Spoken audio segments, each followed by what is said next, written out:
며칠 전에 뉴스를 통해서 접한 소식이 한 가지가 있는데요. 그게 뭐냐면 터키에 있는 성 소피아 성당이 85년 만에 원래 박물관으로 쓰이던 것이 다시 모스크로 변경이 되었다는 소식을 들었습니다. 뉴스 사진을 보면 현재 터키의 대통령이 이슬람 강경파라서 모스크로 변경을 하였고 그것을 제2의 점령이다 이렇게 표현을 하는 것을 들었습니다.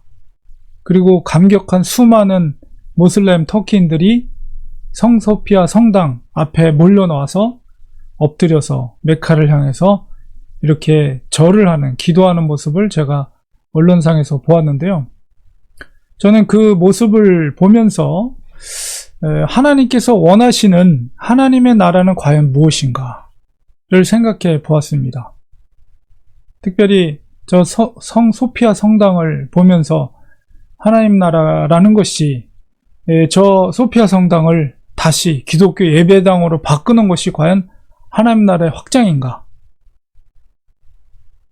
또는 하나님께서 원하시는 그 하나님의 나라라는 것이 중세 시대처럼 기독교 국가가 되어서 다시 한번 저런 화려한 예배당을 짓는 것인가? 과연 하나님께서 기뻐하시는 하나님의 나라, 하나님의 왕국은 과연 어떤 나라일까? 이런 생각을 해봤는데요. 오늘은 이 요한계시록에서 평가된 7교회 중에서 서머나 교회의 모습을 통해서 그런 질문에 대한 어떤 답을 찾는 그런 은혜를 깨닫는 시간을 가지려고 합니다. 요한계시록은 92년경 사도 요한이 이제 patmos섬에 유배되어서 하나님의 환상을 보고 기록한 책입니다. 특히 이제 3장까지 당시 소아시아 지역에 있던 7교회, 우리 그 지도를 보면 이렇게 동그라미 빨간색 원으로 되어 있는 부분이 그 당시 7교회의 위치입니다. 바로 그 7교회를 주님께서 평가하셨는데 그 7교회 중에서 칭찬만 들은 교회가 2교회가 있습니다. 그 2교회가 바로 서머나 교회와 빌라델비아 교회, 이 두 교회인데요. 오늘 읽은 말씀을 중심으로 이 서머나 교회에 대해서 살펴보려고 합니다. 이 서머나라는 이름은 우리 한글 성경으로는 서머나라고 되어 있지만은 영어 성경으로는 스미르나 이렇게 읽습니다. 이 스미르나, 서머나라는 교회 이름의 어원은 어디서 되었는가라고 했을 때 스미르나, 미르라는 말인데 미르라는 말은 모략이라는 의미입니다. 모략. 그러니까 예수님께서 탄생하셨을 때 동방 박사들이 아기 예수께 와서 이제 절을 하면서 3가지 예물을 가져왔는데 그게 이제 황금과 향유와 3번째가 모략입니다. 이게 이 동방 박사들이 예수님께 드렸던 예물은 예수님의 어떤 생애의 상징을 나타내는 예물인데 여기서 그 모략이 상징하는 것은 바로 예수님의 죽음을 의미하는 것이거든요. 그래서 이 서머나라는 명칭은 바로 죽음을 준비하는 성스러운 모략의 의미를 가지고 있다. 이렇게 볼 수가 있습니다. 그러니까 우리가 서머나 교회를 칭찬할 때 이 죽음과 죽음, 예수님의 죽음을 예표하는 그런 이름을 가지고 있다는 것을 우리가 기억할 필요가 있습니다. 이 오늘날의 이 서머나 지역이 이제 터키 지역인데 오늘날에는 이제 도시 이름이 이즈미르라고 합니다. 그래서 현대 이즈미르의 사진을 우리가 보면은 엄청난 대도시로 발전했습니다. 정말 많은 인구가 밀집되어 있는 대도시인데요. 이 도시를 방문하면 그 로마 시대의 유적이 많이 남아 있습니다. 그 인상적인 도시의 그 흔적이 아주 큰 규모의 아고라 시장을 볼 수가 있는데요. 이 뒤에 있는 이 배경의 사진이 바로 당시 그 서머나 지역에 있었던 아고라의 일부가 로마 시대 일부 유적이 남아 있어요. 온전하게 이렇게 유적이 남아 있는데, 이 아고라의 유적들을 보면 칸칸이 돌로 이렇게 지어져 있는데 엄청나게 넓은 지역으로 그렇게 되어 있습니다. 그 칸칸이 다 일종의 가게예요. 상업을 하던 가게. 그만큼 그 서머나는 상업이 발달되어 있던 그런 도시였다는 것을 우리가 알 수가 있습니다. 그렇게 상업이 발달하게 된 배경에는 이 지도에서도 나타난 것처럼 이 에게 항구 도시이면서도 이제 육로, 발달된 육로, 로마 시대의 그 도로 가운데 남북을 횡단하고 동서로 횡단하는 그 길이 만나던 지점이 바로 서머나 지역이었어요. 그렇게 그런 지리적인 그런 환경 때문에 그 서머나는 굉장히 상업이 융성했던 도시입니다. 그런 풍요로운, 지금도 현재도 그렇게 그 도시가 풍요로운 도시이지만, 그런데 오늘 본문 속에서, 오늘 말씀 속에서 보면 2장 8절에 주님께서 서머나 교회를 향해서 말할 때 2장 9절에 보면 내 환난과 궁핍을 안다 이렇게 말하고 있어요. 오히려 서머나 성도들을 향해서 주님께서는 그들은 궁핍하다 이렇게 평가하고 있습니다. 왜 그럴까요?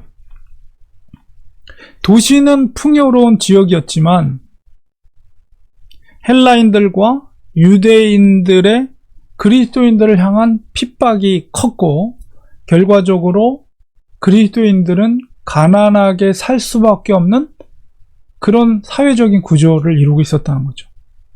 그리고 특히나 그 도시는 여러 신전들이 많이 존재했고, 특히나 황제 숭배 사상이 심했던 도시가 바로 서머나 지역이었습니다.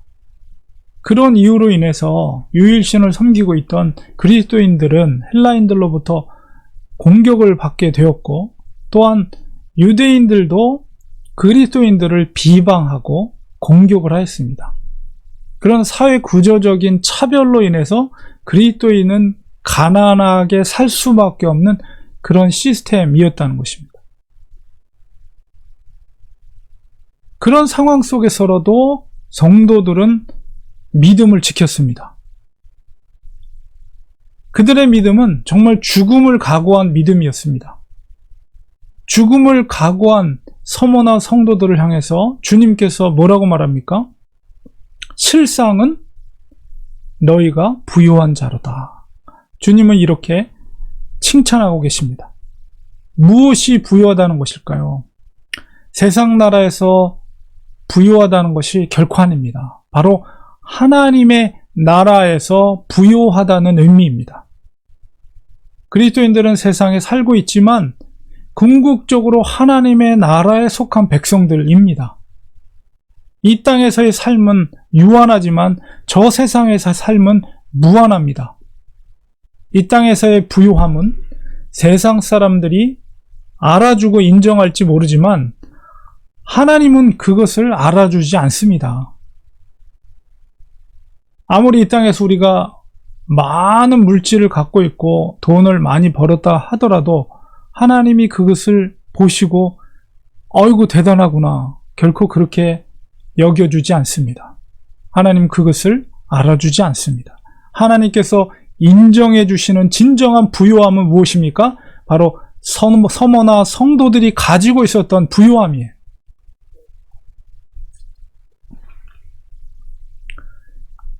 (2장 10절에서) 주님께서는 서머나 성도들에게 당부하는 말씀이 무엇입니까? 고난을 두려워하지 말라. 마귀가 장차 너희 가운데서 몇 사람을 옥에 던져 시험을 받게 하리니 너희가 10일 동안 환난을 받으리라 이렇게 말하고 있습니다. 그러면서 그 고난을 두려워하지 말라. 여기서 고난은 읽은 말씀대로 10일 동안 옥에 던져져서 환난을 받는다는 의미입니다. 여기서 말하는 10일이라는 기간은 문자적인 의미보다는 완전수로서의 10, 그러니까 기간에 차는 완전한 환난, 혹은 긴 시간 동안에 받게 될 환난을 의미합니다. 그래서 우리 계시록에 보면 구원받을 자가 14만 4천 명이다. 이런 숫자도 그거를 문자적으로 구원받을 숫자라고 이렇게 이해해서는 안 됩니다. 14만 4천이라는 것은 12지파, 성경에도 10이라는 숫자는 안전수, 성경적인 숫자입니다. 거기에다가 10의 3승을 곱한 것이 바로 14만 4천 명이에요. 그래서 10이라는 것도 안전수, 3이라는 것도 안전수, 성경에서 성삼위일체처럼. 그래서 12 곱하기 10의 3승이 바로 14만 4천 명. 그것은 바로 구원받을 자의 완전함을 상징하는 숫자라고 이렇게 이해할 수가 있는 거죠. 그래서 고난을 받되 정말 완전한 그런 기한에 차는 환난을 받을 때 그것을 두려워하지 말라. 이렇게 말하고 있습니다. 왜 우리가 그것을 두려워하지 말아야 할 것인가? 그것은 바로 주님께서 받은 고난을 생각할 때 좁은 길을 가는 성도들은 마땅히 이 땅에서 고난을 받기 때문입니다. 주님께서 고난을 받았기 때문에. 주님을 위한 고난은 당연한 것입니다. 우리가 믿음을 지키기 위해서 받는 고난이라면 오히려 사도 바울과 같이 그것을 기뻐해야 돼요. 그렇게 할 수 있는 능력이 바로 믿음의 능력입니다. 그리고 그 믿음은 하늘로부터 성령님을 통해서 우리에게 공급해 주는 것이죠. 주님의 동생이었던 야고보 사도는 고난을 기쁘게 여기라고 우리에게 말하고 있습니다. 야고보서 1장 2절 3절에 내 형제들아 너희가 여러 가지 시험을 만나거든 온전히 기쁘게 여기라. 이는 너희 믿음의 시련이 인내를 만들어내는 줄 너희가 알미라. 이렇게 말하고 있어요. 믿음의 시련이라는 것은 트레이닝이에요. 믿음의 트레이닝. 그래서 그 믿음의 트레이닝을 통해서 그리스도인에게 있어서 가장 중요한 덕목 중에 하나가 바로 오래 참는 것, 인내입니다. 바로 믿음의 시련을 통해서 그리스도인들에게 인내의 덕목을 얻을 수 있다라고 말하고 있어요. 그렇기 때문에 고난을 기쁘게 여기라. 시험을 기쁘게 여기라. 이렇게 야고보 사도는 말하고 있는 것입니다. 2장 10절에 보면 후반부에 주님께서 서머나 성도들에게 강력하게 선포하고 있는 말씀이 뭡니까? 내가 죽도록 충성하라. 그리하면 내가 생명의 관을 내게 주리라. 이렇게 말하고 있어요. 어떤 극심한 환난 가운데도 끝까지 포기하지 말고 충성할 것을 명하고 계십니다. 변절되지 않고 믿음을 지킬 때 주님께서 생명의 관을 약속해 주십니다. 서머나 지역은 많은 사람들이 거주한 지역이었기 때문에 그곳에는 운동 경기장도 있었고 운동 경기로 유명한 지역이었어요. 그래서 고대 운동 경기에서 우승자에게는 승리의 화관을 주어졌죠. 그와 같이 끝까지 믿음을 지킨 성도들에게 주님께서 생명의 관을 주실 것을 약속하고 계십니다. 왜 우리가 죽도록 충성해야 합니까? 그것은 바로 하나님께서 먼저 우리를 죽도록 사랑하셨기 때문입니다. 우리의 충성은 하나님의 사랑에 대한 충성입니다. 하나님께서 우리를 사랑하셔서 영원히 사망 가운데 영벌 가운데 있던 우리를 구원하시기 위해서 아들을 죽기까지 하셨어요. 아들의 죽음이 없었다면 우리는 영원히 죽음의 자리에 있어야 할 존재들입니다.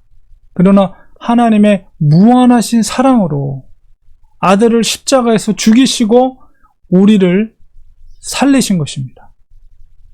사도 바울은 로마서 5장 8절에 그것을 분명하게 이야기하고 있어요.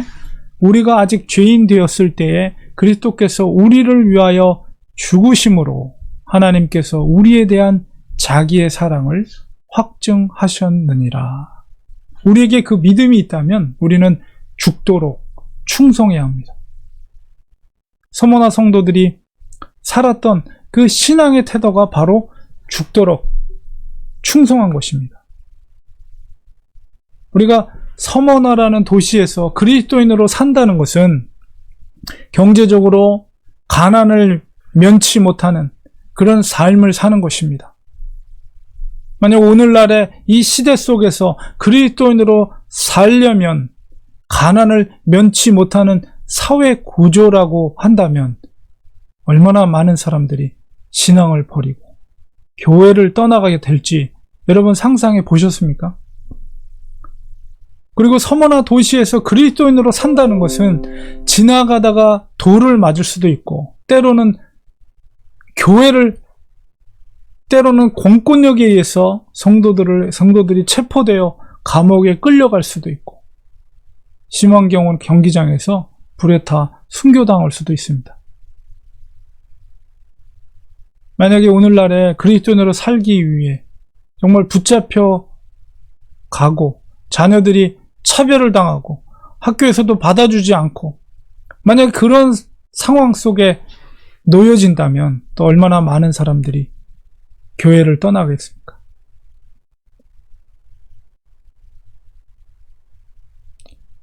죽도록 충성한다는 것은 바로 그런 의미를 갖고 있는 것이며 서머나교회 성도들은 그렇게 믿음을 지켰다는 것이죠. 오늘날 터키 서머나 지역에 가면 거의 유일한 교회 하나가 남아 있습니다. 물론 예배를 드리지는 않고 이제 순례자들을 위해서 존재하는 교회지만은 그 교회가 바로 폴리갑 기념교회입니다.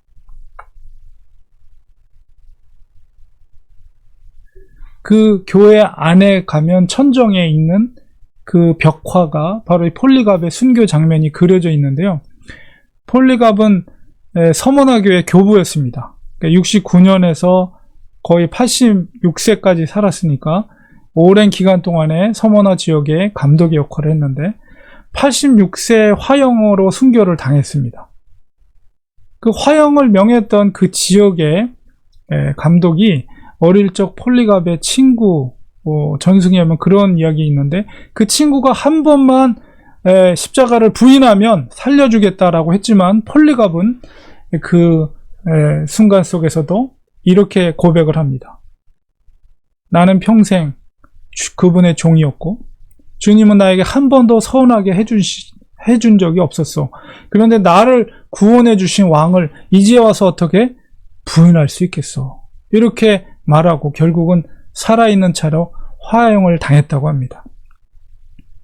서머나 교회는 이와 같이 죽도록 충성하는 교회였다는 것을 서머나의 감독이었던 이 폴리갑을 통해서도 우리가 잘 알 수가 있는 것이죠. 이런 서머나 교회 성도들을 위해서 주님께서 하시는 그들을 향한 위로의 말씀, 능력의 말씀을 오늘 우리 본문 속에서 찾을 수가 있는데요. 주님께서 성도들에게 자신을 어떻게 소개하고 있습니까? 2장 8절에 보면 바로 처음이며 마지막이다 라고 주님이 말씀하고 계십니다.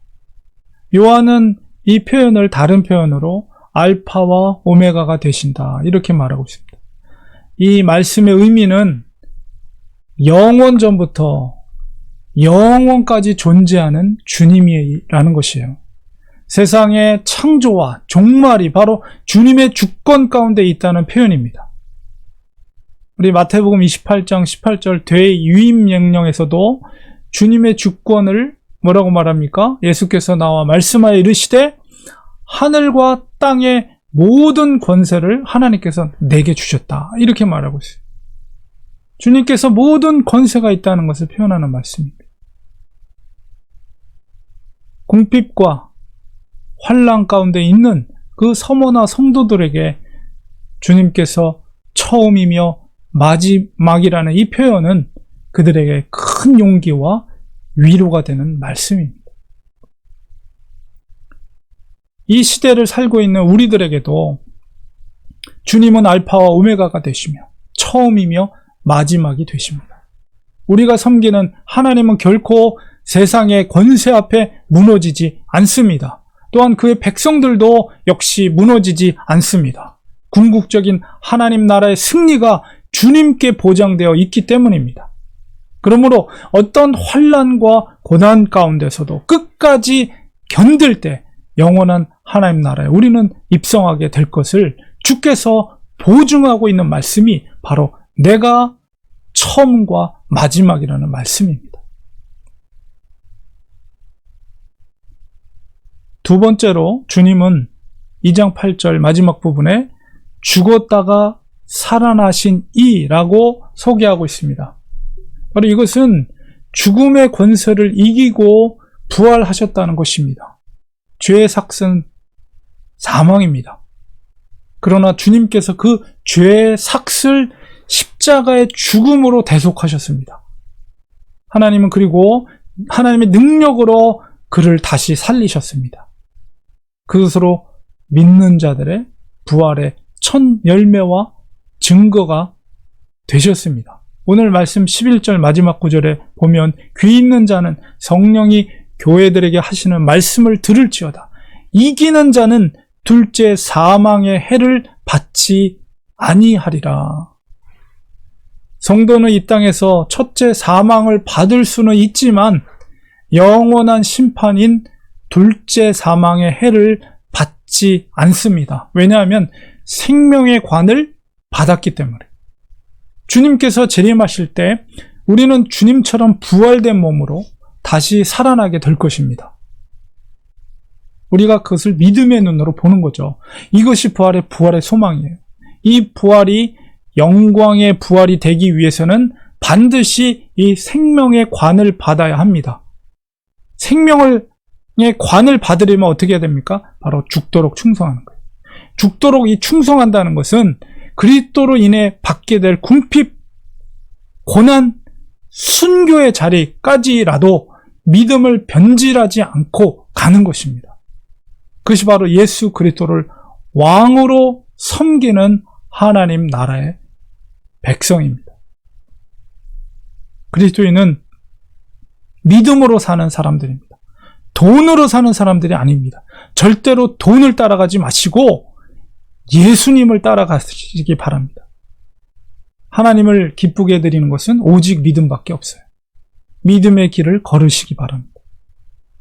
히브리서 기자는 그것을 분명하게 히브리서 11장 6절에서 말하고 있습니다. 믿음이 없이는 하나님을 기쁘시게 하지 못하나니 하나님께 나아가는 자는 반드시 그가 계신 것과 또한 그가 자기를 찾는 자들에게 상 주시는 이심을 믿어야 할지니라. 자기를 찾는 자들을 라는 의미는 바로 자기를 하나님을 따른다는 의미예요. 하나님을 따르기 때문에 하나님을 찾는 것이죠. 바로 하나님을 따르는 자에게 무엇을 주신다고요? 상을 주시는 분이시다. 이 상은 바로 생명의 면류관입니다. 주님은 죽었다가 다시 살아나신 분이시며 그분께서 우리가 믿음을 지켰을 때 생명의 면류관을 우리에게 주신다고 약속하고 계십니다. 세 번째로 주님은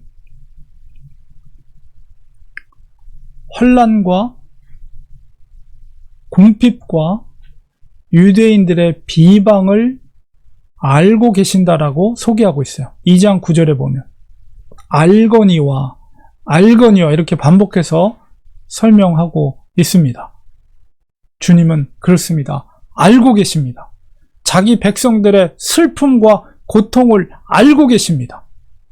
만왕의 양 구주의 주님께서 바로 성도들의, 백성들의 그 고난과 고통과 궁핍을, 가난함을 알고 계십니다. 주님은 그들이 비방당하고 계심을 알고 계십니다.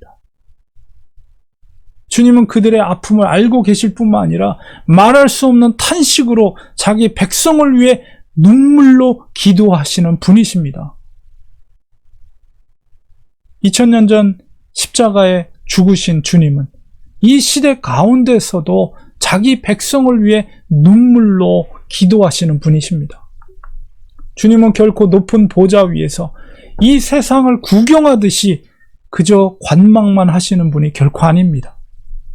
성도 한 사람 한 사람을 바라보시며 말할 수 없는 탄식으로 눈물로 기도하시는 주님이십니다. 우리를 향한 그 주님의 그 눈물과 그 기도를 우리는 고난 가운데 있을 때, 가난 가운데 있을 때, 궁핍 가운데 있을 때, 비방을 당할 때 우리는 잊지 않고 주님의 기도를 우리는 기억해야 합니다. 결론을 맺겠습니다. 하나님의 나라는 이 땅에 화려한 예배당을 짓는다고 해서 이루어지는 것이 결코 아닙니다. 하나님의 나라는 기독교를 국교로 해서 법제화된다고 해서 이루어지는 것도 아닙니다. 하나님의 나라는 하나님의 크신 사랑의 은혜를 입은 주의 백성들이 주님이 걸어가신 골고다의 길을, 자기 십자가를 지고 따라갈 때 이루어지는 나라입니다. 자기를 부인하고 예수님을 주로 삼을 때 이루어지는 나라입니다. 우리가 이 땅 위에 완전한 하나님의 도성이 이루어질 것이라고 생각하기는 어렵지만, 그러나 하나님의 기뻐하시는 나라가 어떠한 모습인지는 우리가 초대교회의 모습과 우리 오늘 서머나 교회 성도들의 모습 속에서 우리가 찾을 수가 있습니다. 주님은 처음이며 마지막이십니다. 비록 이 땅 위에 완전한 가시적인 하나님의 나라가 세워질 수는 없다고 하더라도 분명한 것은 이 땅에 사는 동안 우리가 하나님의 나라의 백성의 삶을 살 수 있다는 것입니다. 죽도록 충성하시기 바랍니다. 먼저 죽도록 우리를 사랑하셨던 그 하나님의 사랑을 품고 사시기 바랍니다. 그 사랑으로 살 때 주님께서 우리를 통해 하나님의 나라를 이루어 가실 것입니다. 이 세상의 마지막을 주님께서 이루실 것입니다. 주님은 죽음의 권세를 이기셨습니다. 주님은 만왕의 왕이 되십니다. 주님은 부활의 주가 되십니다. 주님은 심판주가 되십니다. 우리를 짓누르는 세상의 압박 속에서라도 우리가 결코 절대로 놓치지 말아야 할 것이 바로 처음과 끝이 되신 예수 그리스도이십니다. 어떤 상황 속에서라도 주님을 붙잡고 믿음으로 걷기를 원합니다.